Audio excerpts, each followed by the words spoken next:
فرزند زہرا یہ حالات برے ہیں. کاشانۂ بصیرت ایک ایسا مکمل یوٹیوب چینل جس پر محروم بصارت کے لیے بالخصوص اور تمام افراد کے لیے بالعموم سینکڑوں کی تعداد میں اسلامی کتب دستیاب ہیں. لہذا گزارش ہے کہ آپ اپنی ذمہ داری نبھاتے ہوئے کاشانۂ بصیرت کو سبسکرائب کرنے کے ساتھ ساتھ بیل آئیکن کو پریس کیجیے تاکہ آپ علم کے حصول کے ساتھ ساتھ مذہب اہل بیت کی اشاعت میں بھی اہم کردار ادا کرتے رہیں. کاشانۂ بصیرت. فرزند زہرا یہ حالات برے ہیں. بسم اللہ الرحمن الرحیم. السلام علیکم سامعین، یہ ہے کاشانۂ بصیرت کا یوٹیوب چینل، اور جو کتاب ہم مل کر پڑھ رہے ہیں اس کا نام ہے شرح نہج البلاغہ، اور یہ ہے ریڈنگ کا پارٹ نمبر 5. ہم پچھلی ریکارڈنگ میں جب ہم مل کر ساتھ بیٹھے تھے تو ہم نے خطبہ نمبر 64 کے پڑھنے کا آغاز کیا تھا. اس کو پڑھتے ہوئے ہم نے آدھا بلکہ آدھے سے زیادہ خطبہ پڑھ لیا تھا، لیکن ہم اس نشست میں اس کو مکمل کرنے جا رہے ہیں. ہم نے لاسٹ ریڈنگ کے جو نشست تھی اس میں جہاں تک پڑھا تھا ہم اسی سے آگے چلیں گے. جیسا کہ آپ کو علم ہے کہ اس خطبے کو 3 حصوں میں ڈیوائیڈ کیا گیا تھا. دوسرا حصہ بھی ہم نے آدھے سے زیادہ پڑھ لیا تھا. جہاں تک پڑھا تھا وہیں سے ہم آغاز کرتے ہیں، بلکہ اس سے تھوڑا سا پہلے پڑھ لیتے ہیں. جیسے ہم نے یہاں پر یہ پیج نمبر 61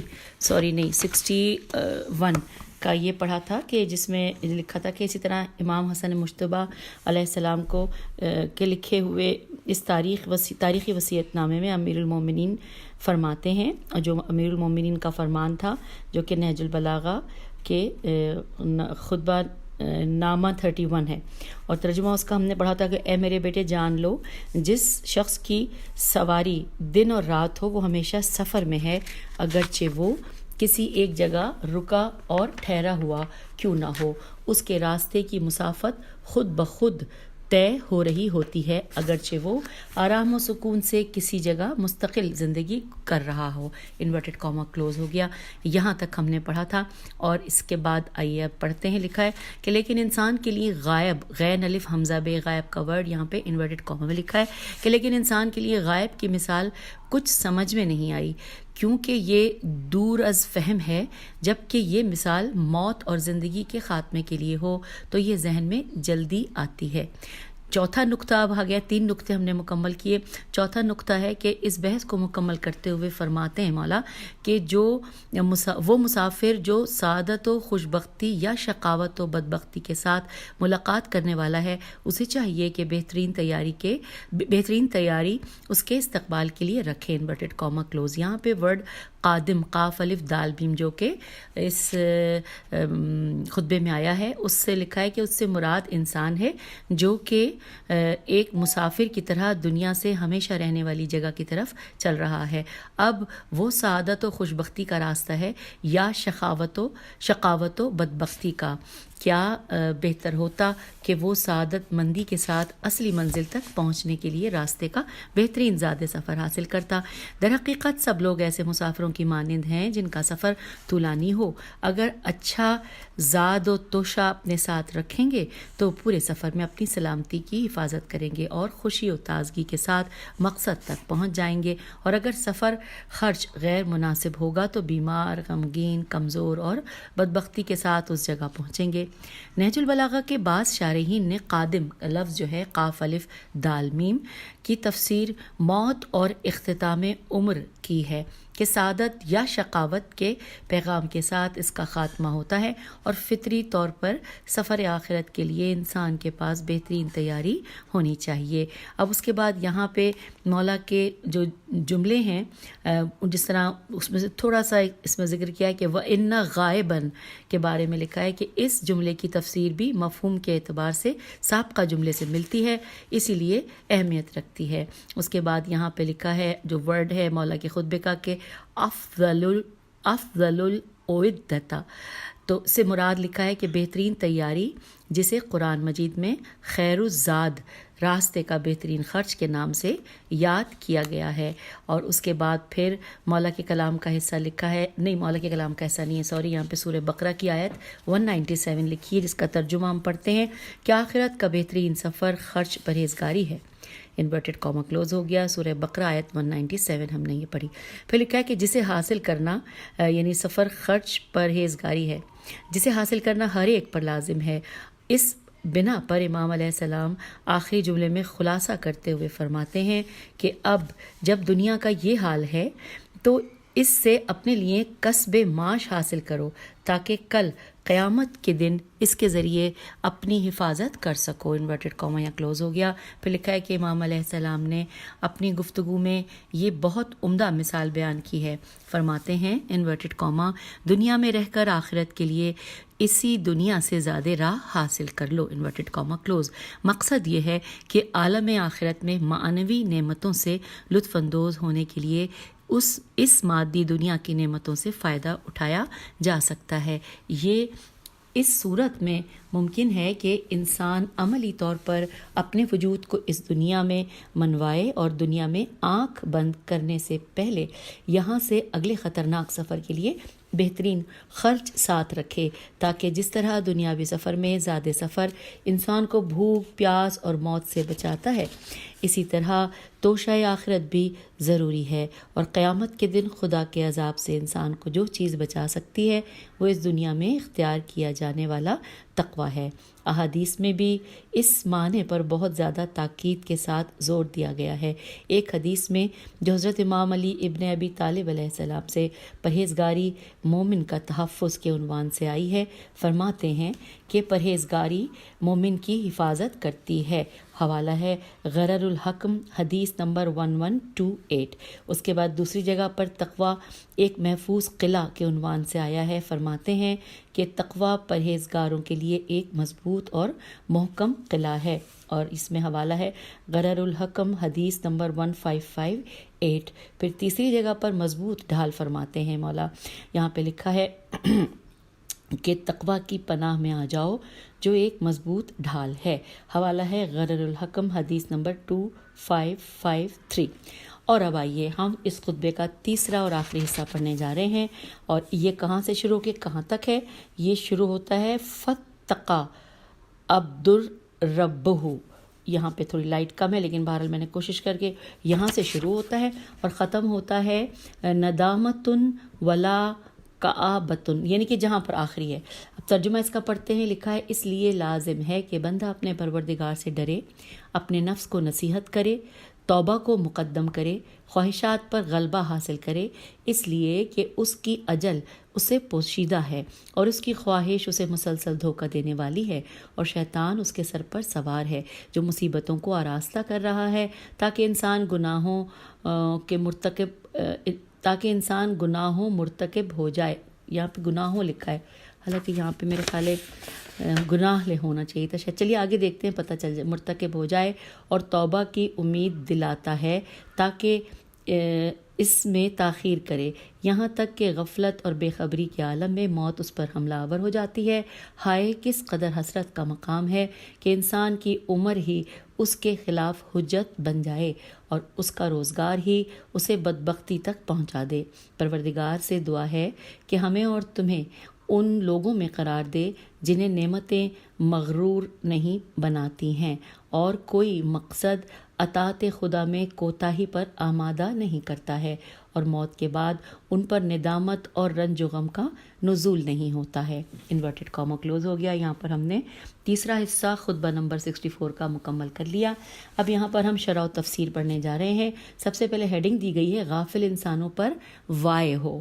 لکھا ہے امام علیہ السلام اس حصے میں گزشتہ مباحث کا خلاصہ کرتے ہوئے کسی نتیجے پر پہنچنا چاہتے ہیں، اور جملے کی ابتدا فائے تفریح، یہاں پہ لکھا ہے فائے تفریح، فے الف حمزہ بڑھیے اور تے فے رے یہ عین فائے تفریح بریکٹ میں لکھا ہے. اس کا مطلب کہ ذمہ داریوں کو مخصوص کرنا تاکید کے ساتھ، بریکٹ کلوز ہو گیا.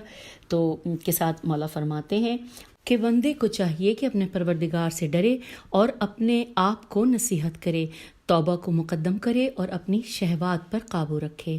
انورٹڈ کاما یہاں پہ کلوز ہوا۔ پھر لکھا ہے کہ پہلے جملے میں آپ تقوی کا حکم دیتے ہیں جو حقیقت میں فتزودوا فی الدنیا کے جملے کی وضاحت ہے جو پہلے گزر گیا، اس لیے کہ ہم جانتے ہیں کہ بہترین زاد راہ پرہیزگاری ہے اور انسان کو بندوں کی طرف راغب کرنے والی چیز تقویٰ ہے جس پر بندہ اعتماد کرتا ہے۔ اور اس کے بعد ان تینوں کا ذکر یوں کرتے ہیں مولا کہ اپنے آپ کو نصیحت کرنا، اس کے بعد توبہ کرنا اور آخر میں شہوات پر قابو رکھنا، جو انسانوں کی خوشبختی اور سعادت مندی کے لیے ایک کامل نسخہ ہے۔ وہ انسان جو اپنی نصیحت سے غافل رہے، طلب مغفرت اور چھوڑے ہوئے واجبات کو ادا نہیں کرتا، ایسے انسان پر شہوت غالب آ جاتی ہے۔ اس کے بعد ایک ایسے مطلب کی طرف اشارہ کرتے ہیں مولا کہ جو حقیقت میں پہلے جملے کی وضاحت ہے۔ مولا فرماتے ہیں کہ انسان کی موت اس کی نظروں سے پوشیدہ ہے، اچانک آتی ہے جبکہ وہ توبہ نہیں کرتا اور شہوتوں کا اسیر رہتا ہے۔ اس کی آرزوئیں اس کو دھوکہ دیتی ہیں، شیطان مسلسل اس کے پیچھے لگا ہوا ہے جو گناہ کو اس کی نظر میں اچھا بنا کر پیش کرتا ہے تاکہ وہ اس کا مرتکب ہو جائے اور اسے توبہ کرنے سے روکتا ہے تاکہ وہ موت کو دور سمجھتا رہے اور اس کی غفلت سے فائدہ اٹھا کر موت کے وقت اس پر حملہ آور ہوتا ہے۔ یہاں پہ انورٹڈ کاما کلوز ہوا۔ اب پھر ساتھ ساتھ لکھا ہے کہ جو مولا کے جملے کا ایک چھوٹا سا حصہ لکھا ہے کہ اغفلا ما یکونا انہا، یہ جملہ موجودہ حالت کو بیان کرتا ہے اور اس جملے کا مطلب یہ ہے کہ موت کے وقت شیطان ایسے انسان کو جو شہوات کا اسیر اور شیطانی آرزوؤں کا طلبگار ہوتا ہے مکمل طور پر غافل کر دیتا ہے، اور جب وہ ہوشیار ہوتا ہے تو تمام ہو چکا ہوتا ہے اور موت سے اسے اپنی آغوش میں لے جا چکی ہوتی ہے۔ ایک احتمال یہ بھی ہے کہ اذا الف زال الف کے ساتھ زیر ہے، زال کے ساتھ فتح ہے، الف کے ساتھ کسرہ ہے، اذا کے معنی میں کوئی شرط نہ ہو اور یہ مفاجات میم فے الف جیم الف تے مفاجات اچانک آنا کے معنی میں ہو، تو اس وقت جملے کا مفہوم یہ ہوگا کہ انورٹڈ کاما اچانک اس کی موت آ جاتی ہے جبکہ وہ غافل ترین حالات میں ہوتا ہے۔ Inverted comma close. اب پھر لکھا ہے کہ البتہ ان دونوں مثالوں کا نتیجہ ایک ہی ہے، یعنی کہ کسی تیاری کے بغیر موت کا اچانک آنا۔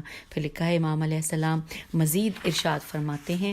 آئیے ہم مولا کے کلام کا پھر مزید اگلا حصہ پڑھتے ہیں۔ ترجمہ ہم پڑھیں گے کہ غفلت و بے شعوری میں پڑے ہوئے اس انسان پر افسوس ہے کہ جس کی پوری زندگی اس کے خلاف ہے اور قیامت کے دن اس کے خلاف گواہی دے گی، کیونکہ تمام چیزیں اس کے اختیار میں تھیں لیکن اس نے فائدہ حاصل نہ کیا، اور اس انسان کے حال پر افسوس ہے کہ اس کے حالات میں اسے شقاوت و بدبختی کی طرف کھینچ لیا جبکہ یہ اس کی سعادت کا سرچشمہ ہونے چاہیے۔ انورٹڈ کاما کلوز ہو گیا۔ پھر لکھا ہے تفصیلات یہ لکھی ہیں کہ بلا شبہ انسان کی پوری زندگی میں وقت سے زیادہ قیمتی اور بڑی چیز تو کوئی بھی نہیں ہو سکتی۔ اگر وہ وقت سے تھوڑا سا بھی فائدہ اٹھا لے تو پستی سے بلندیوں تک پہنچا سکتا ہے، جس طرح حضرت حر بن یزید ریاحی، انورٹڈ کاما میں پورا نام لکھا ہے حضرت حر بن یزید ریاحی، انہوں نے دشمنوں کی صف سے نکل کر اللہ کے بہترین نیک بندوں اور شہیدوں کی صفوں میں اپنے لیے جگہ بنا لی ہے، یا ایک وار پہ کرے کفر پر کرے کہ جس کا ثواب جن و انس کی عبادت سے بھی افضل ہے۔ یہ تاریخی جملہ حضرت امیر المومنین علیہ السلام کے بارے میں خندق کے دن رسول اللہ صلی اللہ علیہ وآلہ وسلم نے فرمایا ہے، یا جس طرح سے لیلۃ المبیت میم الف لام میم بے یہ تے کا واقعہ ہے کہ ایک رات بستر پر سو جانے کا معاملہ خدا بند متعال کے ساتھ کر لے، ایک ایسی زندگی کا جس کا اوقات اور لمحات اس قدر قیمتی ہیں کہ اگر ان میں 10 سال انسان کے اختیار میں دیے